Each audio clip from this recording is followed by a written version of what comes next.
everybody. My name's Craig. I'm Brian. I'm Burke. And I'm Michelle. And this is Get Dunked On, the podcast. Man on the run. There you go. I just mimicked exactly what you were singing 2 seconds ago. See, I came up with it this week. It's all me. It's you. It's you. It's always been me. No. You know who's really all about this week is the guy who's not here, and that's Michael. The guy who's my brother, the one who's guest starred on this a number of times. He's a good guy and a son of a bitch, depending on the moment. And this weekend was a good example of that. He's a good dude. He's a good brother and everything. But this weekend was the cardboard boat races out in Outback, Michigan. This is where I think I described it last year. It's an event that my little cousins participate in, and last year I had participated in a little bit. We had the fan art. That's with right. That's right. The arrow. The arrow boat, the Queen's Gambit there. So this year I did not do the cardboard boat race, but I did participate in some of like the little fun time activities that they have. So they have like the little kids division, and they have the adults do the same thing. So this includes stuff like what is it called? Like the three-legged race, or the sack races, the wheelbarrow races. There's like how far can you kick your shoe? Ha ha ha! Like little like stuff meant for like hula hoops contests and that kind of thing. No, I love the kick your shoe one. Oh, I know. I got second place in that, by the way. I did. But the point is that it's the stuff that the little kids do, and then the adults just do it just because the adults are all sitting around drinking and having a good time. They want to join in on little kid games for a minute. So this year, I was determined to win the shoe kicking contest. No, the wheelbarrow race. Okay. So the wheelbarrow race has been absolutely like on my mind as something I wanted to win since last year when we participated in it and we lost, which I didn't feel we should have lost. I was kind of like, I don't know how to describe it other than that I was just very frustrated by the fact that we had lost last year. So I was determined to win this year. So Mike and I talked about it. We said, yes, we'll do it. And he had a better grip this year on my feet because I move a lot. And basically, what happened was we took off and we won the race. And I don't mean like we won it by a little bit. We blew away the competition, which is great. And that's the part practicing. No, I'm just very fast Liar. apparently, and so is he. So anyway. Every weekend for the past year, going out in the snow in the middle of Michigan, wheelbarrow, Michael, wheelbarrow. Exactly, just for this one competition. But no, but the point is that part of the story. You're like, wow, that's a great brother story of success, whatever. Now here's the part where he's the son of a bitch. So at the end of the race, like literally as we cross the finish line, he, instead of setting me down, your brother being a son of a bitch. No, wait, hear me out. That didn't happen. Wait, he literally throws me. And I don't mean like he like gently let me go or whatever. He literally like throws me like ass over tea kettle basically and just whips me at the finish line. And I hit the ground hard and I scrape up my elbow here. I can kind of show you guys on the video. Oh God. Show you guys on the video here. It's healed up already a lot, but the point is that like he had he threw me pretty hard there, and he goes, "Oh, I'm sorry," and it turns out the reason why he had thrown me was not because he was being a jerk, but because he was literally losing his pants. Like his pants were falling down the entire race, and they were about to fall past a point of no return. So he had to throw me in order to not moon 400 or like 100 people, basically. So yeah, that was. I would have taken the mooning. That'd have been so much more fun. I don't know. I don't know. Like there's children, small children. I stand by my statement. Well, anyway, the point is that it just kind of made me laugh, and that's what story I wanted to share with you guys and see if your siblings had ever done anything like that where they had maybe, we'll say, unintentionally injured you or something like that. No, all my siblings intentionally injured me. Oh no. No. Yeah, I never really had that. I have a small one where my sister kind of hurt my pride at one point. I think she was 14 at the time and I was 11. And we had just moved into our house in Goodrich and we had no furniture. Like we had beds and that was it. And so our living room, is a big enough. It's a pretty big space if there's no furniture in there. And so we were in there, and I was 11, she was 14, and so like we were wrestling at one point. But she is vastly stronger than I am at that point. And still is. Yes. And so she was winning, and I guess I just threw a tantrum for the ages because I was so mad I lost in this wrestling match or something like that. But that's all I've ever got is I get mad at people for these types of things, for these little like family competition type things. I was in second grade, and we were doing games at the end of a school year, and one of them was musical chairs. And so it comes down to me and this girl for the final of the musical chairs. My mom's the judge of who wasn't sitting into the chair. Oh. And so it comes down to it, you know, and the music's playing. This is a very small, you know, little girl, like small for a second grader. And I'm a bigger guy for a second grader at that point too. So it's like the size difference is kind of vast. And so I went through, the music stopped, I sat down, and I definitely had more of the chair than she did. And my mom was like, oh, no, she wins. And again, I threw a fucking fit.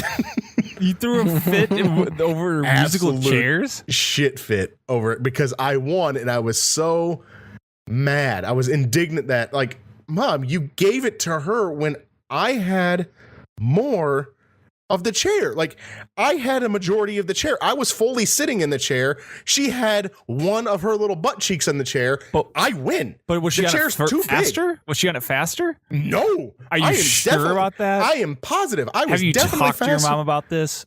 Yeah, no, she said she gave it to her because she couldn't give it to her kid when it was a close thing.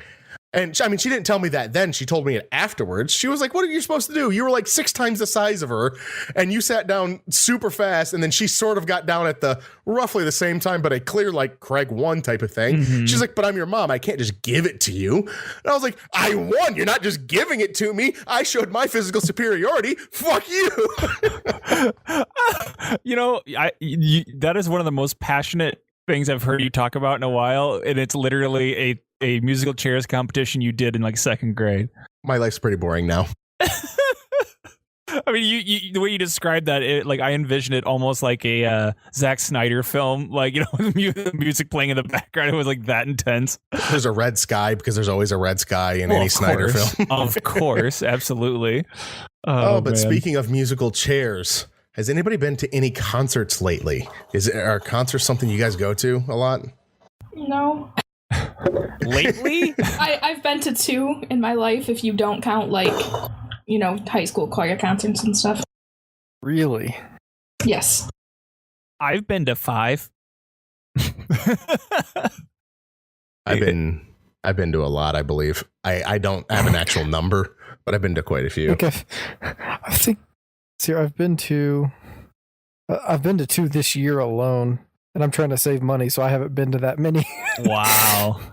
I would have gone to a lot more, but what have you been to this year? Piano Guys from YouTube, which was at Red Rocks here in Denver, which is actually a really cool venue. And then I went and saw Thrice, Deftones, and Rise Against. Dang. So it's been a hot minute for me in going to a concert. I haven't gone to any since I've been down here. I think I only went to a couple, like when you and I were living together, Brian. Mm-hmm. But before that, man, it was like me and Tony would end up going to like 3 or 4 a year, it seemed like. And I know At that's the Machine not Shop?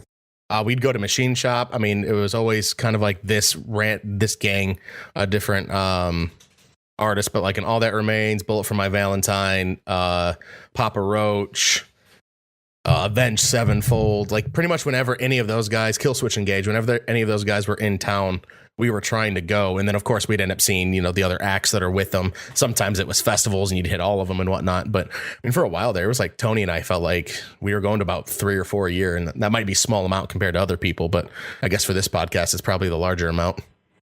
I might be going to another one, which it might be an electronic or a EDM, so electronic dance music festival.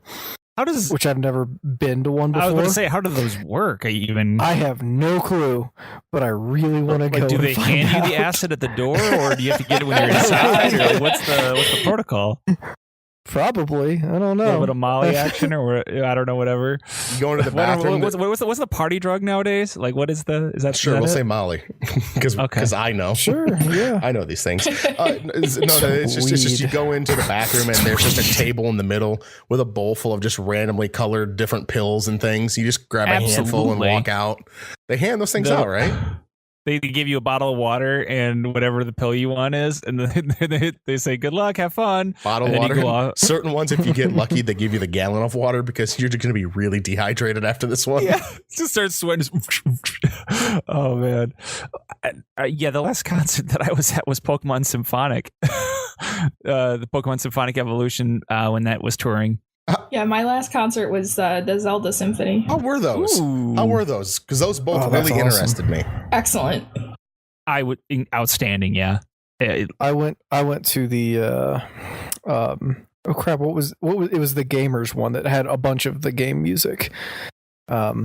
They toured for like 2 or 3 years with all the major symphonies in all the major cities. I went to that one 2 or 3 times. Oh man, I haven't even heard of that one. Like the Pokemon Symphonic, I was so excited to go to it because well, one, obviously I love Pokemon, but two, it was a very limited run at the time. Like now I think they're still doing it, and they're I don't know if they've quit recently or not, but like they did it for like all across in a bunch of different cities and whatever.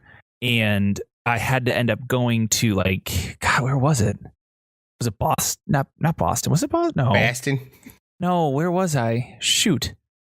I thought it was Philly? like Philadelphia. Philly, I thought it was Philadelphia. That was yeah. Philadelphia. It was Philadelphia. So I went to Philadelphia for the concert, and one of the coolest things that I didn't even realize is, you get there, you go to the concert, and it turns out like a lot of Poke YouTubers were there, and I was like, oh. That's Shady Penguin. Hey, how's it going? I got my picture with him, and I'm like, that's King Nappy. I'm like, dude, like that's awesome. Like I watch these guys on all right, I don't really watch them as much anymore. I still watch the locks and stuff, but whatever. They I would see them all the time on YouTube, and they're the people that I learned how to like play the competitive side from. So seeing them in person was just kind of like this weird, fun thing that made the concert like that much better because you're there and you're surrounded by people that are of all ages, different groups, whatever. So you have like the older people, the young kids, the whatevers, and when the concert starts, the whole place went nuts. And it's an outdoor amphitheater is where we're at because I don't do it. Were you at the Mann Center? Sure.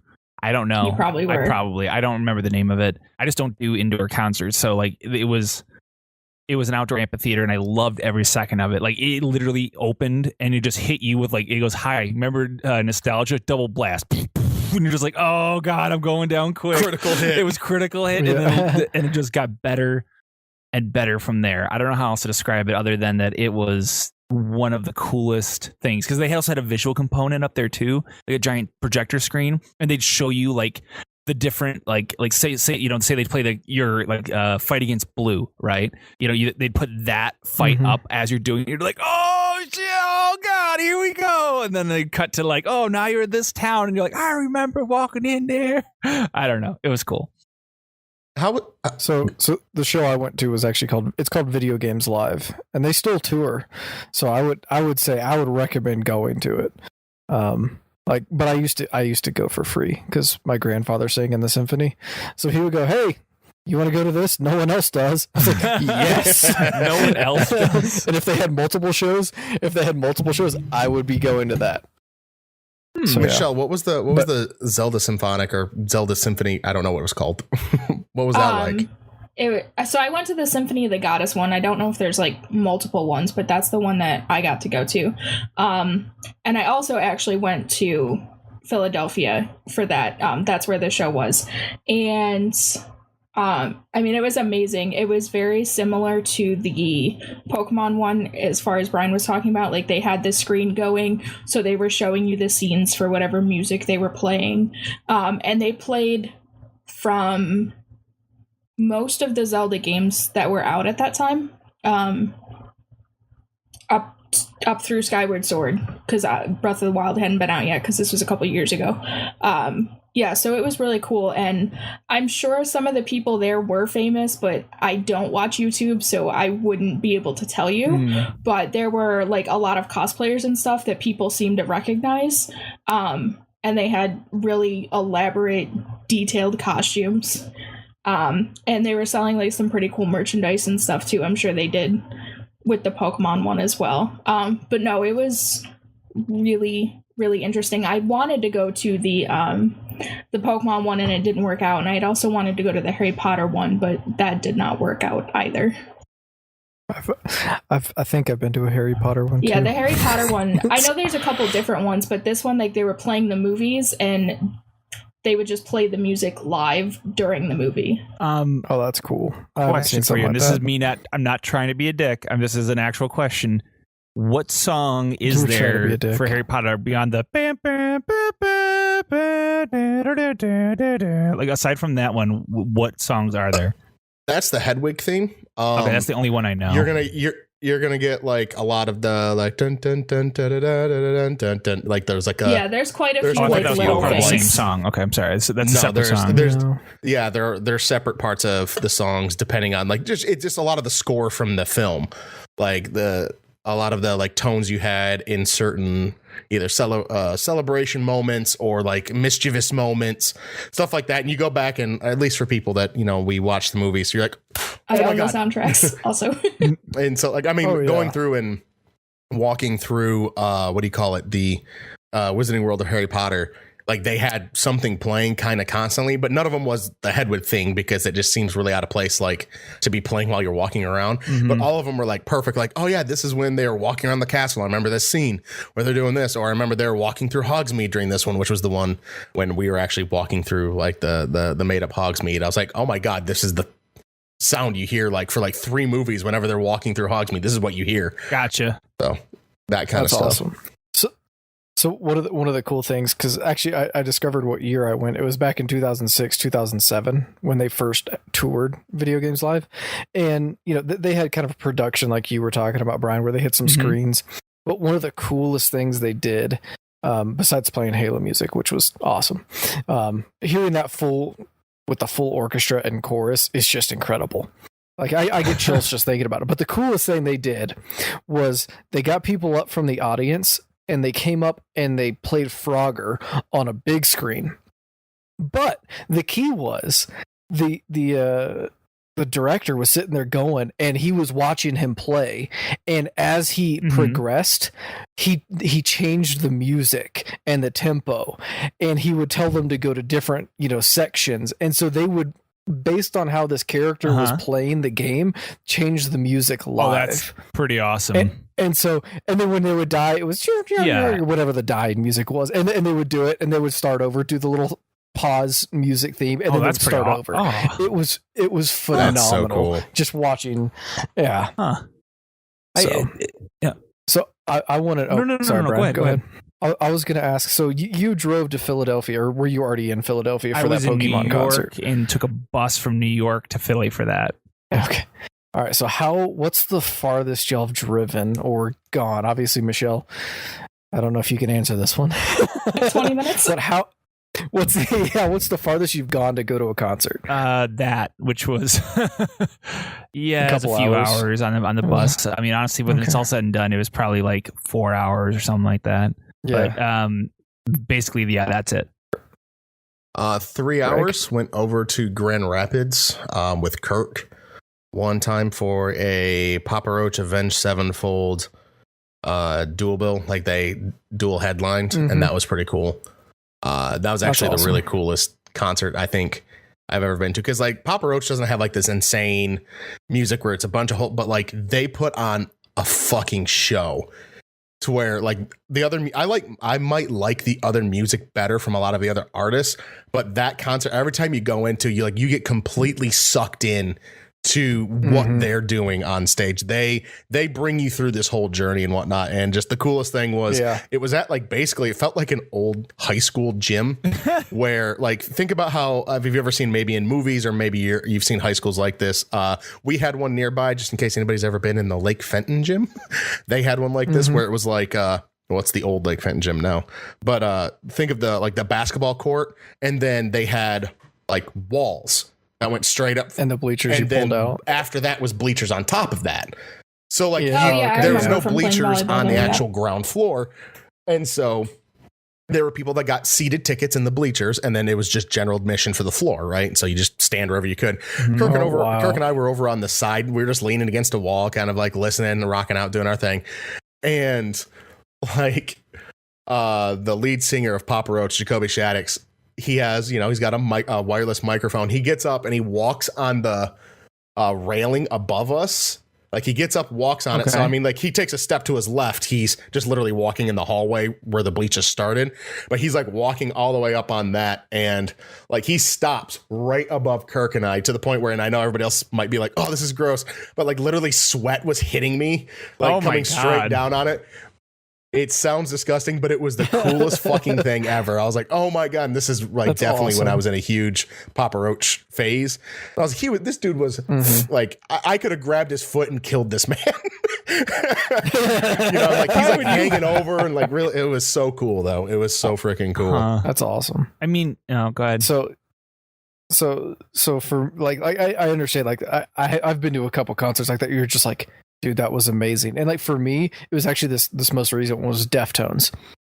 I know none of their songs, none, and it was an amazing concert. So, but anyways, what I was going to say to answer your original question was, or my original question was, I was thinking, and I think the farthest I've ever gone was probably from Nashville to Memphis for a concert. But then I remembered, since y'all brought up symphonies, is I've actually traveled all the way down to Mexico City to go see the Houston Symphony play when I lived in Houston. And actually, I think I was, and so technically, I traveled even further, because I went from, I think I was in Nashville, drove to Houston, caught a plane, flew to, It's already too much. flew to Mexico City. But you can stop. Flew You to can Mexico stop. City. And then ended up getting somehow back to Nashville. So yeah. That was incredible though. Yeah, it's incredible something. It's It's getting crazy. I mean, So Brian brought this up a little bit earlier, and I want to kind of see what everybody else thought, because this is something that like it didn't baffle me because I know Brian enough to where this makes sense. But Brian, you said you hate indoor concerts, right? with a fiery passion. With a fiery passion. How does everybody else feel? Does anybody else have strong feelings one way or the other? So I've actually been to, if you count the Zelda Symphony, I've actually been to 3 shows. So 2 were outdoor and 1 were indoor. And excluding the symphony, I'm actually going to tell you that the reason I don't go to concerts is I don't like them no matter where they are. It's Too many people. yeah, it's too crowded. It's too much. I can't deal with it. The symphony was fine because like people are kind of chill, like they're not acting It's more crazy, like they refined. do it. Like yeah, they're there for Zelda. They're Yeah. not. Yeah. But like the actual concerts, like I actually can't stand it, whether it's indoor or outdoor. So that's the reason I don't go. Gotcha. Yeah, I mean, I know Burke kind of is. I know you were kind of judging me on this one a little, but basically, my aversion to concerts and being indoors is based on my hearing. I have very, and it sounds weird, but I have very sensitive hearing. And so like if things have too much bass or too much whatever, like it like physically hurts me quite a bit. So indoor concerts are like literally like it's honestly like a torture box. I did it once in my entire life, and I will never do it again. It was like in a big venue, No, like a. it was a small room. It Or was like very a small, small but room, okay. but like being near speakers, like indoor speakers, like even if I'm at a wedding, if I stand near the speakers, like my ear, I physically hurt. Like it's just awful. So I have. Man, I love getting in those concerts, whether indoor or outdoor, getting right up next to the stage where you can't hear a Well, fucking and thing. like- It's like you're deaf exactly. for 2 Well, days. yeah, you're that, but then it also hurts physically. But Yeah. like that's so. Yeah, Yeah. I can't Yeah. imagine. Like for me, my best concert experiences are always like lawn seats. Like when you're like in an outdoor amphitheater, way in the back, and I'm like sitting on like a thing out there. See, and I'm the exact opposite. I cannot stand outdoor concerts. Because it just feels like, to me, it's like I might as well just listen. I might as well put my iPhone in a bowl and then stand 40 feet away. Like, this is like you lose so much of the like being right there with it. And it's just, I love the fact that it's just all encompassing. You can't do anything else besides hear this music and see what's in front of you. And for my concerts, because I'm usually at like metal and rock concerts, try not to get punched. like that's pretty much that's all you're doing on that. And it's just like, that's the part that I loved. I absolutely love that portion of it. Yeah. So for me, growing up in Houston, it's hot. No. But I know, right?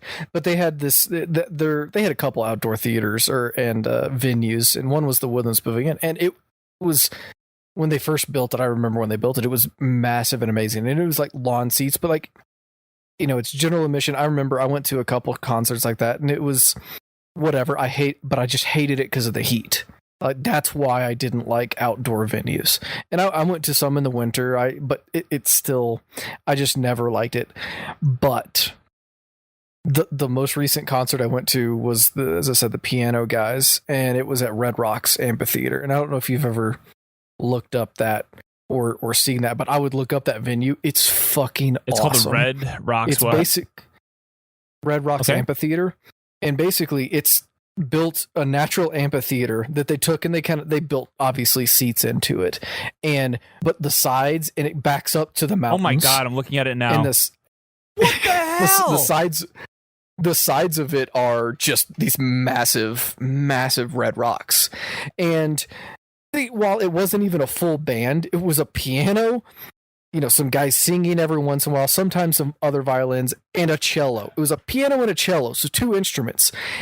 It's, so I would have liked more sound. Maybe you wouldn't have, Brian, but I was sitting like 20 rows back, and it was good. The sound was amazing. I wanted more.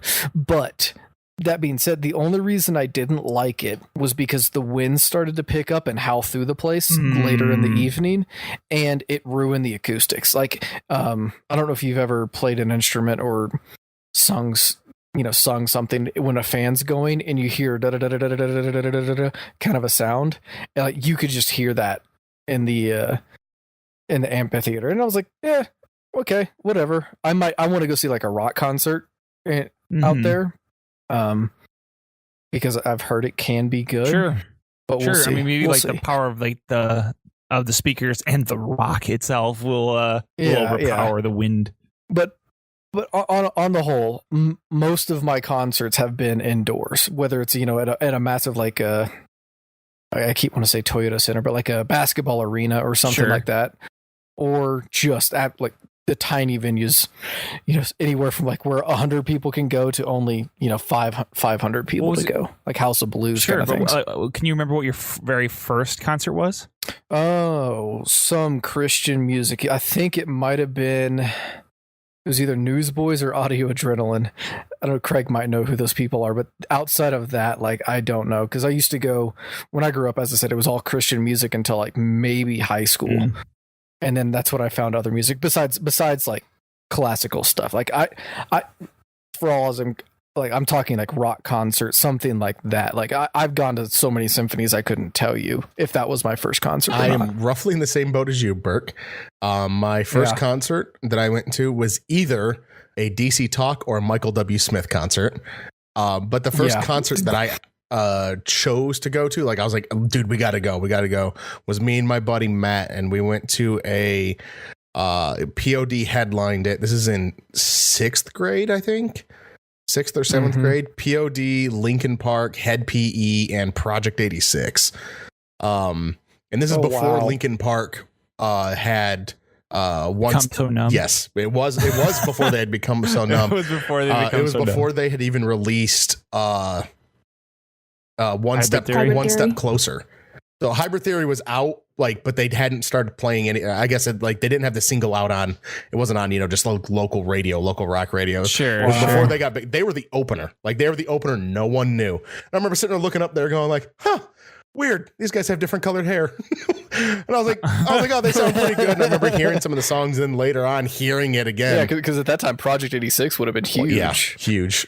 Yeah. For as big as they ever got. Yeah, huge. huge. They were second, not second build. It was POD was head bill, and then head PE was after that, and then it was Project 86, and then the opener was Linkin Park. Is Project 86 related to Eiffel 65? No, they're not. Okay, just checking. Is that a concert you went to, Brian? No, definitely not. Okay, what about you, Brian? No. What would be a first concert for you that you remember?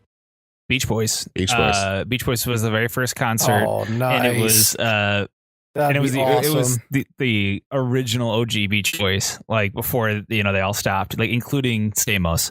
Like, it's like I'm serious. it was before the original guys stopped, and we went to the concert because of my brother. He was a huge Beach Boys fan. I don't even know how old we were, but we had this hilarious picture of the two of us getting ready to go to the concert, and we're just like maybe at max like 7 and 9 or something like that. And my brother's holding up a sign he made, a big yellow sign that says "World's Biggest Beach Boys Fan," and he literally held it up.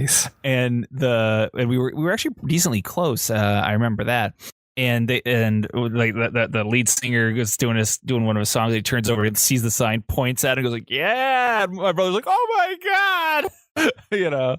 So that was the first concert I ever went to, was Beach Boys. Not the best concert I've ever been to, although it was good.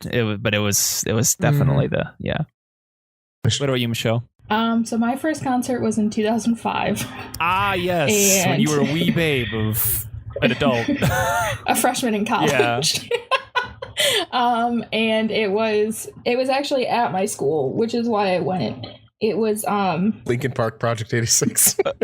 No, it was Reggie and the Full Effect, Alkaline Trio, and My Chemical Romance. That's a good lineup. It was, at the time I did not know the first two, but I quickly bought their CDs after that concert. Didn't know Alkaline Trio? I did not. You know he's the lead singer of Blink-182 now? I did know that. Okay, just making sure you're up on. I had no. Wow. I had no clue. Shit. Craig's face. Yeah, no. Yeah, so that was And actually he sounds so much better than Tom DeLonge. Pretty decent show. Again, other than just not enjoying the environment. But and then my only other show besides the Zelda Symphony was of Monsters and Men a couple years ago. Oh man, listen to that mountain sound, right? I love that band. I am not opposed. I like the band too. I joke because that song. Anyway. Good concert, by the way. Yes, I would assume so. So would you say that it's the best, or which is out of the three is your favorite? Then, which was the best concert you've ever been to? Probably of Monsters and Men, because to me they sounded the most like they should. Oh, I know what you mean. Yeah. So yeah, some concerts you go to and you're sitting there, you're like, boy, they really fix you in the post-production, So. There's one thing I do hate, which is every time I ever saw Bullet for My Valentine, they sound exactly like their release songs or like their CD, however you want to put it. That bothers the crap out of me. Wouldn't that be the best case scenario? No, because then I don't know if you're literally just playing the CD in the back and acting like you're playing. Like, I like when they switch things up slightly, so they're actually doing it. Like, okay, it's not like they're like, oh, we're going to completely change the song, but let's just say you're playing a little guitar, or like for this is the easier one. Like the drummer's going through and playing. Normally he does like just a standard like roll down the, but if he's like just change it up, you're like, you're playing. I can tell you're playing. I like that. It's not the Chuck E. Cheese band up there just going like side to side, Bullet for My Valentine, like it bothered me. It sounded like, to me, it mixed. It sounded like it was mixed the same, where I went a little sketchy. I don't know if you guys are playing, and I'm assuming they did because they're up there doing it, but like it was the exact same. Like, throw some flair. Like, you never went back, like after you've written something or drew something or did it something creative, you went, you know what, I like this a little better, because you're never done with your art, right? Like, and so whenever an artist comes out and it's like, this song's been out for 7 years and they're doing it the exact same way still as the CD and originally, you're like, you liar. And I get like maybe like Papa Roach, they go through their Last Resort song. They play the same way at their concerts, but it's different from the original CD. It's just something they fell into a groove. People liked it. And it's like this whole thing, right? It's just like how they do it. And there's a lot of other things. Like it was one of the things, what was it? One of the award shows, Pink was singing and she was being like hung from something and she was like singing upside down and whatnot. And she purposely messed up her vocals a couple times so people knew it was actually her singing. Especially because those are a lot more where people are like, oh, they lip sync and stuff like that. But she purposely made not adjustments. She messed up purposefully so you could tell it was her. And I was like, that's perfect because one, that's cool. She's ridiculously good. So I would never, but like, I like that a lot more. So like when you guys were saying, yeah, it's also a reminder. It's like, you're real people. You're gonna mess up. It's okay. Yeah, it makes me so not like if they completely mess up where it's like, okay, what the hell just happened? But just switch it up a little bit where I can tell you're still in there, like I always giggle when I saw a drummer, he was sitting there playing, all of a sudden he goes whack and half the drumstick came off and he's holding the other, he's looking at it like what the hell just happened. Yep. That's good stuff. But like that's one of my pet peeves. I hate it when they sound literally just the same exact as their CD. Yeah, that's how you know the difference between like God, what was her name? It's the Simpson is the last name. Oh my God, it's from Jessica Simpson. Jessica. Or what about Avril Lavigne? Wasn't she one of the other ones? Well, like I remember on Saturday Night Live where like she was one of the first ones that really was apparent. Like the song was playing in the background. I think it was actually Ashley Simpson that screwed up on Saturday Night Live. Yeah, that was the one. And it was like she was like, "What? Oh, this is wacky. It's weird that it's playing." And it's like, yeah, we know what you did. But yeah. So Brian, did you say what your favorite concert was? Oh no, I didn't. It's Meatloaf. Meatloaf. Meatloaf put on the best concert, and I'll tell you why. Really? Okay. First off, I almost watched a man die, and that you'll never forget that. Okay, but in all truth, was it Meatloaf who almost died? Yeah. So what happens is he comes out there, right? But he wouldn't do no. anything for That's love. the beauty of this guy. He comes out there. He's 60 something, right? I want to make sure this is we understand this. And this is a few years back. He's still touring, right? So he comes out there. And you look at him, and I'm like, oh shit! Like this is like I like the tickets weren't really all that super expensive, and I'm like, my God, this is going to be a flipping disaster. I like his songs, and I maybe I should have just remembered him as the man from like the CDs and stuff. He killed it.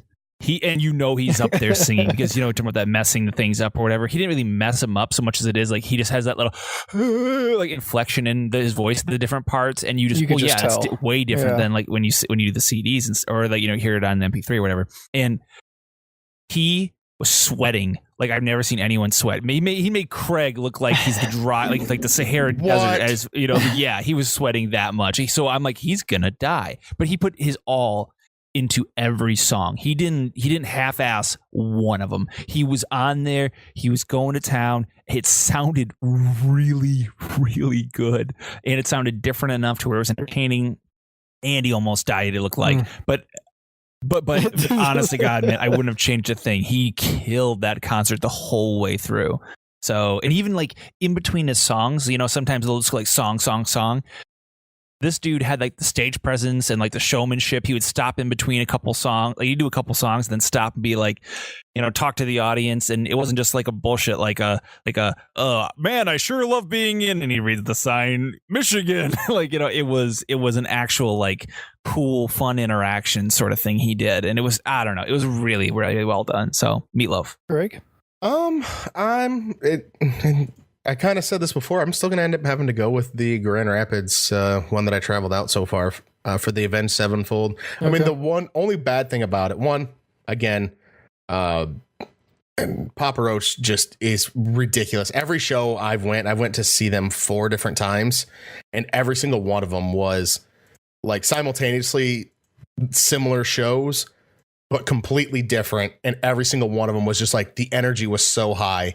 And comparatively to a lot of other bands that were there at the same time and whatnot, they just were so good. A lot of the other bands are up there and like, oh, we're here to play our music. And it seems like they were there to entertain you, to really bring you in. So I'd probably say it was that. The only thing that was bad about it was in the middle of the Avenged Sevenfold set, they sat there and they played like half their set, and then they're like, oh, we're gonna go take a break. They literally walked off stage, and it was just Sinister Gates, their guitarist, who's ridiculous. And it was just, he was like, hey guys, so they're back there resting for a minute, and I'm going to play some solos for you. And he literally was just sitting there going through and playing solos, but it like completely killed the mood of the show. It was like, yeah, we're going. And what the hell just happened? Like the only thing that could have made it worse if they turned the lights on during it. That's crazy. Oh man, that's all right. So for me, I have three that stand out, and I can't choose a lot between either of them. And the first one I'm going to mention it because it's probably my closest to number two. It was a brand new Thrice tour, so it was a smaller venue, but it was the two of my favorite bands, and it was incredible. I'm my other I guess favorite one would be one of the most recent ones was the actual Deftones Thrice Rise Against. Yet again, saw Thrice, one of my favorite band, period. And then out comes Deftones, the band playing, who's not even the headliner, just took the show away. Dang. Like the energy, like Rise Against came out after that, and I was like, and I don't care if I don't see them, I'm leaving. Wow. Like I literally left, and I was like, dude, Deftones, like you can't beat them. Like that was an amazing show, great lighting, great everything.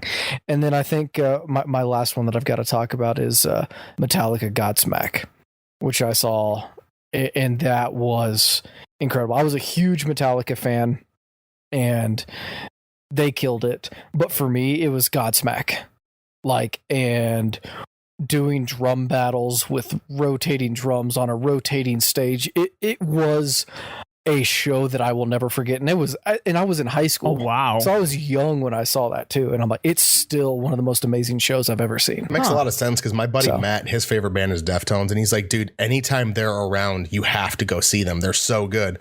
And I was like, I don't know. I don't know if I really believe that. Dude. But now I've got somebody that doesn't even listen to Deftones, and they went in, they're like, yes, I will go. I am one of them. Like I will seriously go I again. haven't seen them live, Like, but I have most of their CDs, and I love them. Like go. Like I know you don't like concerts and go get people, but like buy like nosebleed seats. It doesn't matter. Like I wasn't on the floor. I wasn't even like, I was in like basically a basketball arena. I was like in the box seats. So, I had room to stand up and just kind of chill. And I couldn't sit down. There was so much energy in their show. And the way he, some of his, I think I know maybe one of their songs, he would just hit these high notes, like, and he would scream. And I'm like, how the fuck is he doing this? I can't even think that high. And he's hitting notes this high. I can't even think that high. It was incredible. So I would say if there's one show, like go see them. It doesn't matter. Just spend the money, go see it, and you won't regret it because the energy level. Like it didn't matter that I didn't know those fucking songs. Yeah, that's wow. It was awesome. Noted. Okay. So what about if you guys could put together your dream concert here? I mean, just a short little thing, maybe a handful of bands, or another game symphony type thing.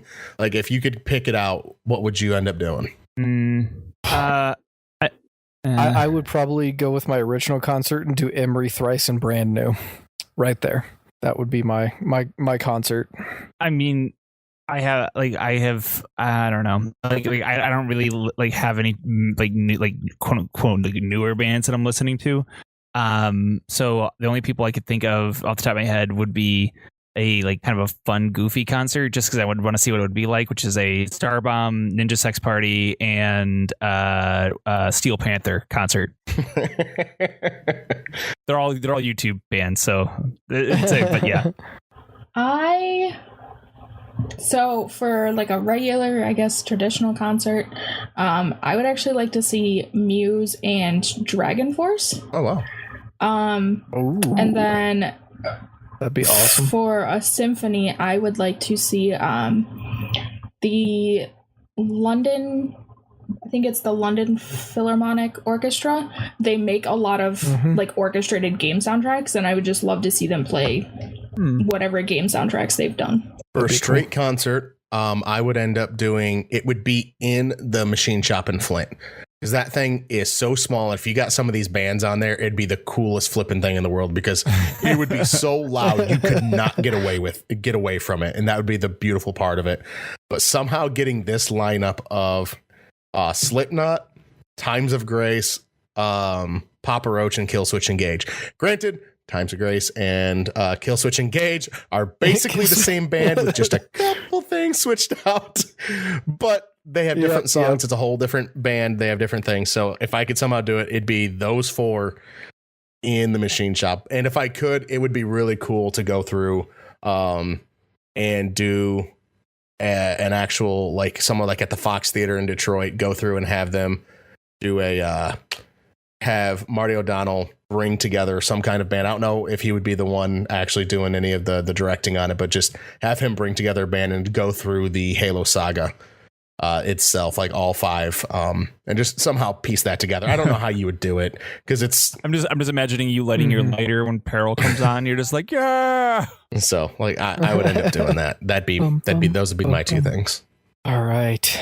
Well, that's fun. So now that we've answered 20 questions on concerts, let's answer some more. Yay!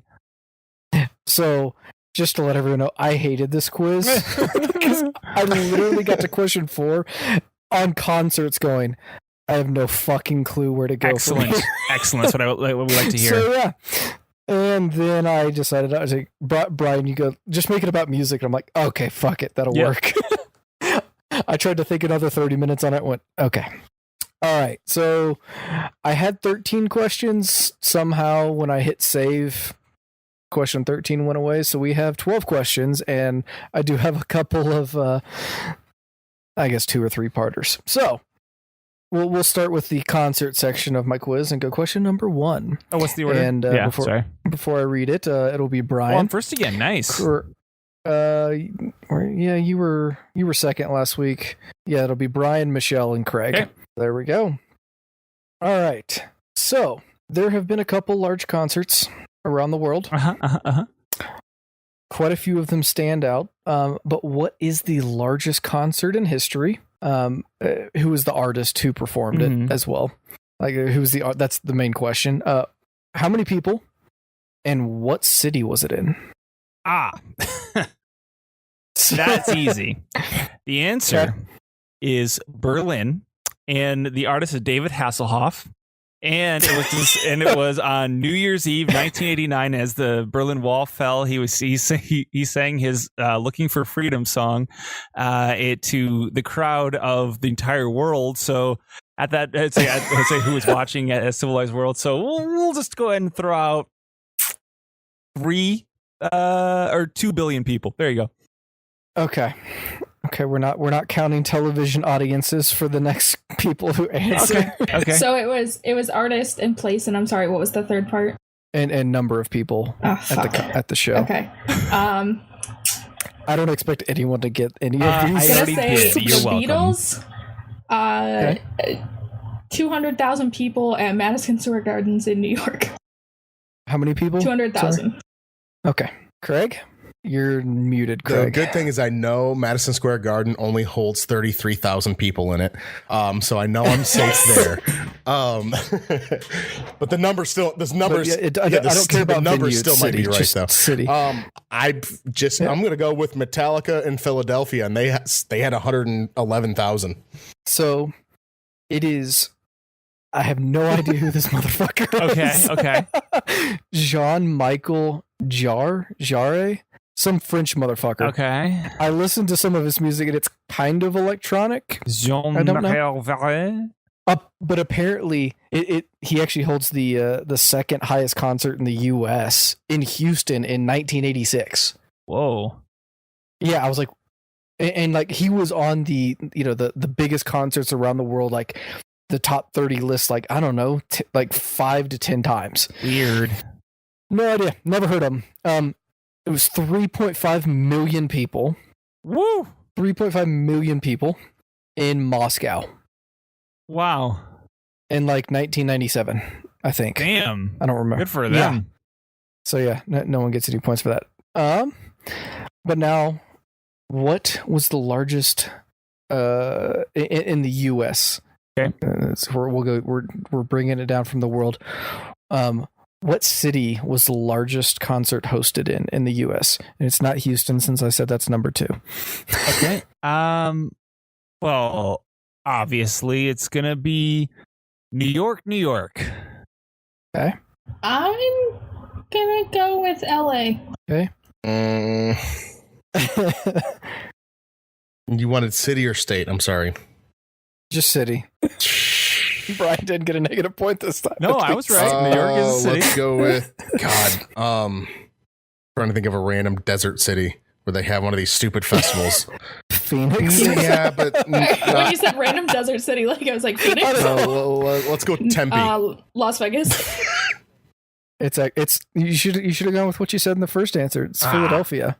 Oh. Philadelphia. And I don't think it was the same. It was actually, it's kind of like a festival, but for various artists. But they consider. I was trying concerts. to think of like Woodstock or Burning Man or something along those lines. Like trying to think of where they're at. I don't even know where Burning Man's at. I just pictured Arizona. somebody standing in Times Square it's in Arizona. and with like it spreading out in between the buildings, and they counted it all. I actually flew into Phoenix one time when they were doing Burning Man, and I had no idea what the fuck Burning Man was until I was there. It was very interesting. Crowd. I kind of want to go now. Anyways, so in 2016, across the globe, or maybe just in the U.S., I don't know. What was the average price of a concert ticket in 2016? $45.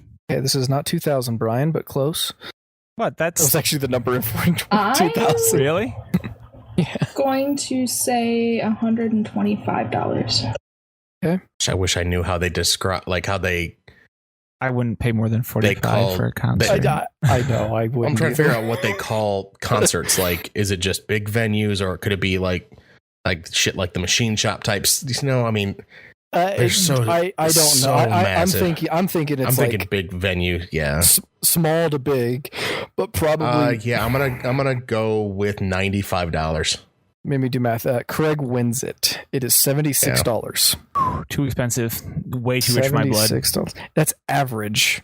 Oh, Because I think that includes like everything from like the $20 tickets from like the Machine Shop kind of concerts all the way up to You're you getting know, the arenas for Kelly Clarkson that are $500 to get right next to to stage. the average Kelly ticket Clarkson, price that's the name of the you pulled? most No, I'm trying to ask my next question. God damn I it, Brian. apologize. He chose Kelly Clarkson out of nowhere, and I'm like, Sarah really? You looks didn't up- go with like a Taylor Swift or something? Sarah looks up Kelly Clarkson tickets all the time. It's her favorite artist.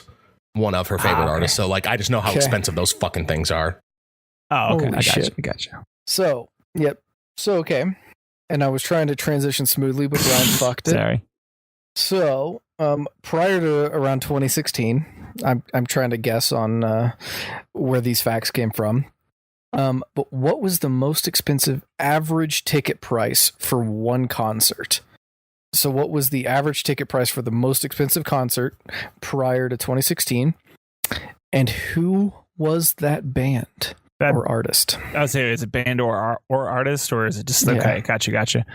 I'll give you a band if that helps you narrow No, it down does actually, quite a bit. Yeah.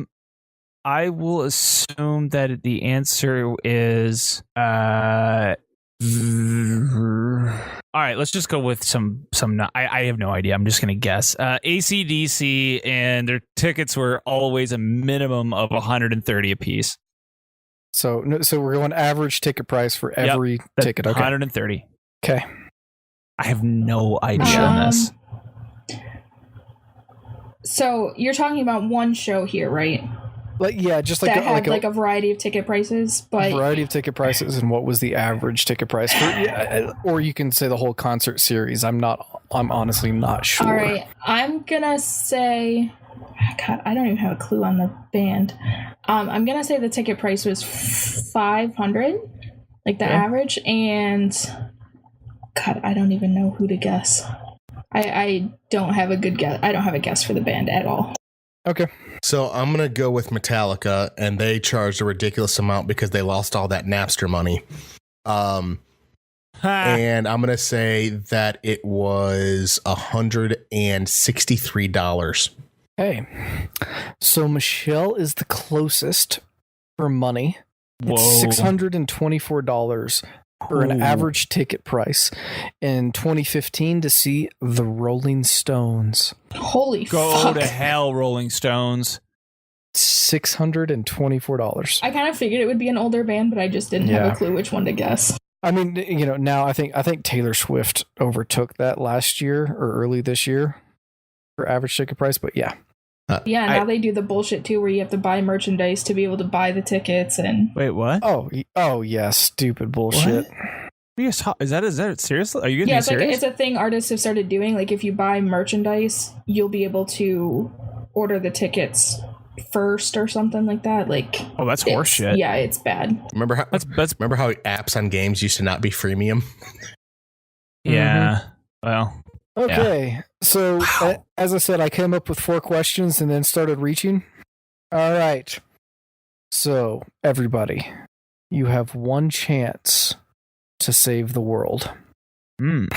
You have to get me to go to a Taylor Swift concert in order to save the world. Convince me to go. As I said, I was reaching. Okay. I have the answer. Give me your argument. I will take anything under the sun. Burke, on the other side of that Taylor Swift concert is a concert that you actually want to go to. Your favorite band is coming out immediately following Taylor Swift. You don't even have to pay attention. You just have to attend it. Okay. Fair enough. All right, Michelle. So I'm assuming that you don't like Taylor Swift from this question. That's sure. what I'm gathering. Sure. I Have you heard her new song? No. Look what you made me do. So depending on your level of hatred, I suppose, I'm going to say that you are given the chance to possibly incapacitate her. Wow. Yes. Burke, not only might you have the chance to incapacitate her, Burke, I'm bringing a death note along with us to this concert. And me and you are going to sit up in this suite and we're going to decide how this goes. I mentioned mine also involves Craig and cigars, Michelle get the alcohol, point. and booze. That was awesome. In before we're sued. Oh, at least it wasn't that explosive. Okay. All right. Question number 6.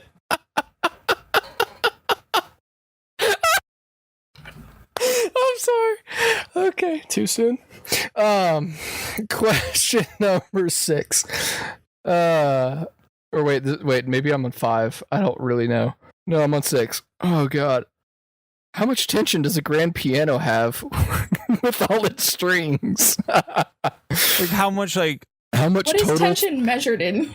pounds? pounds per square inch? Like essentially, like it's tautness? just there is so much tension on piano strings. Like it just depends on which one, but each piano string has a certain tension in pounds. So totaled all up. Totaled all up for a grand piano, what is that tension in pounds? 52,000. I was gonna say 4 tons, so 8,000. I'm going to say 1280. 1280. Brian is the closest. It is 30 tons. And Brian you said 52, so you said 26 tons. That's very close.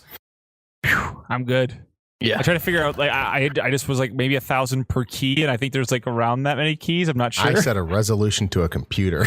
It's 88 keys, by the way. How many keys? 88. See, there you go. I had no idea. There you go. All right. What was Linkin Park's original name? There are. I literally John knew this till Wilkes you Booth asked the fucking question. John Wilkes Booth Park. That's what they were originally called. Oh, nice. I can't fucking remember. I can't remember. I want to say the name was I want to say one of the words was color, but like I don't know why I think that. Okay. Greg, you're muted again. I think it was just one word. And it like started with an M or an A. I don't know why those letters are coming to me, but I'm going to say mesmerize. It was actually 0, like XERO.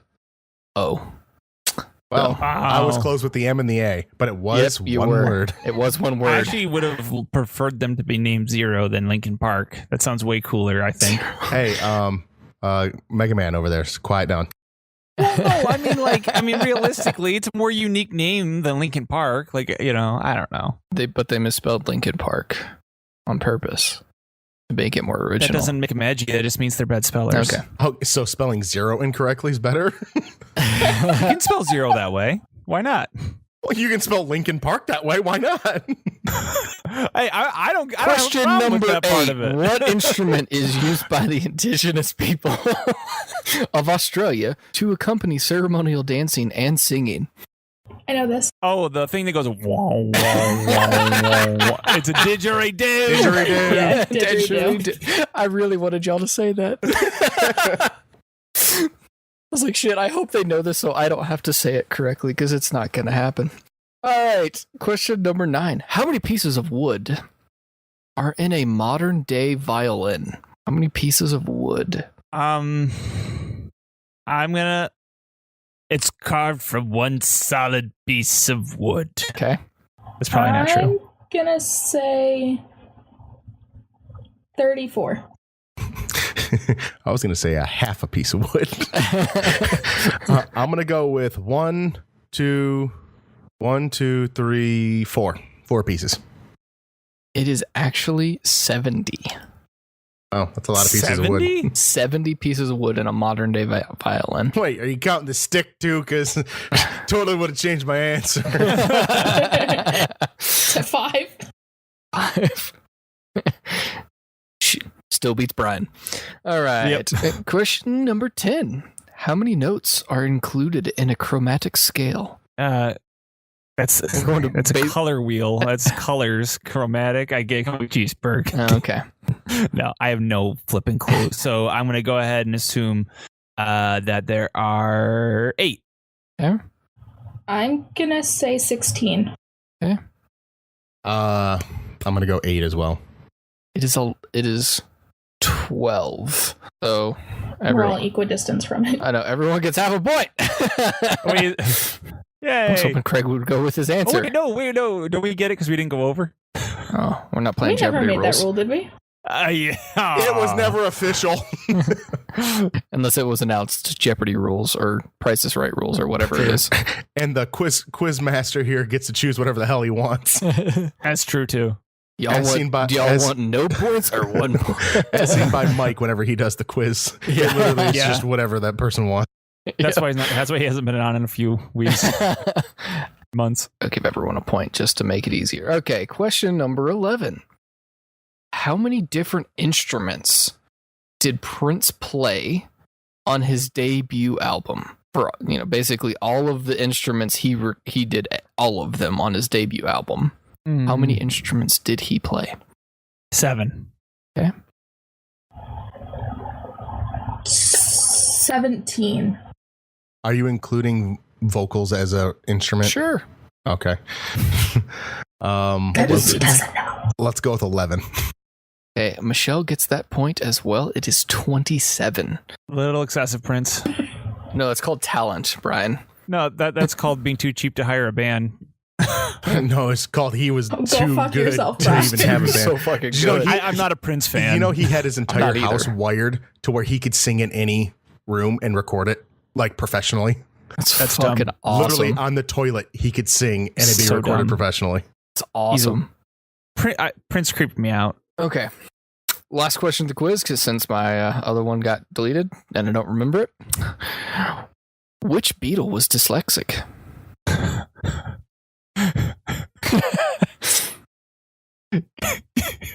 King Row. Okay. It's like Ringo, but he's dyslexic, so he spelled it wrong. I don't know Ringo. Okay. John Lennon. All right. Larry. Larry. All right. It is John Lennon. And Hey. who can name all of the Beatles? I just said Who can- Larry. I Take a know guess if Craig I can can't. name the rest of them. Wait a second. Let's give. I have a feeling Michelle knows. I can, so. Let's give Brian a chance. He said Ringo. It was Ringo and John and Susie from down the road. Jimmy Crack Corn. I have no idea. No idea. Okay, Michelle. I hate the Beatles. Michelle for John the win. Lennon, Ringo Starr, Paul McCartney, and George Harrison. There we go. Yeah, there you go. There we go. And with that, I was about to say, I was like, isn't there a Paul in there somewhere? with that, she gets 4 points for knowing them all. Wow, what for? That's insane. I would have answered 2 of them that I knew. All right, jerk. Fine, I'll give you both 2 points. Michelle, you still win with the landslide. She was winning no matter what. Even if she didn't get any of them right. No, I knew all 17 of those Beatles. Oh man, I like the minute that we started going into the Beatles and Prince questions. I the only trivia I know about Prince is that he was going to be the guy who's supposed to be. What was it like? This only trivia I learned. I just learned it recently. Is that he was supposed to be the one in the knife fight in the Michael Jackson Bad Music video, fighting opposite Michael Jackson.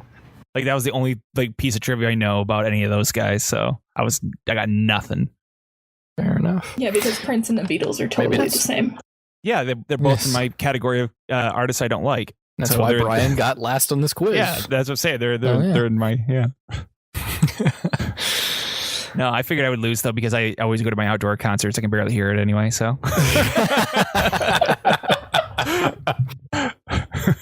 Because what happens when you go to an outdoor concert, right? What? The sound quality gets dunked on. And I would do anything more love. And it's true and that's a fact. Oh, I would do anything more love. And there'll never be no turning back. But I'll never do it better than I do it with you. So long, and I would do anything more love. Oh, I would do anything more love. I would do anything more love, but I won't do that.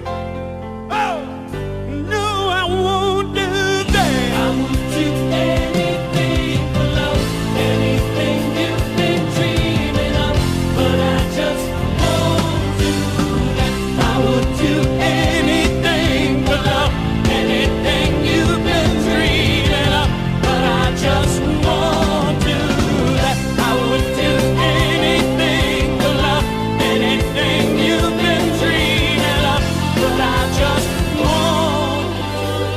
But I'll never stop dreaming of you. What? The sound quality gets dunked on. That was so bad. Wow. No one else had to move. You were all nothing. What he was moving. I was trying to figure out a way to get to know. something about something and just nothing was happening. My brain right now, it just feels like it's trying to float down a river of Hershey's syrup. Oh, I'm sitting there going okay, I have something I could say. I don't want to say it. I'm looking across the room and I'm like, no one's moving. I'm like, oh god, no. I'm like, fine, audio quality. There it is, done. Out of this godforsaken town, can you make it all a little less cold? Oh, I can do that. Oh, I can do Will you hold me sacred? Will you hold me tight? Can you colorize my life? I'm so sick of black and white. Can you make it all a little less old? Oh, I can do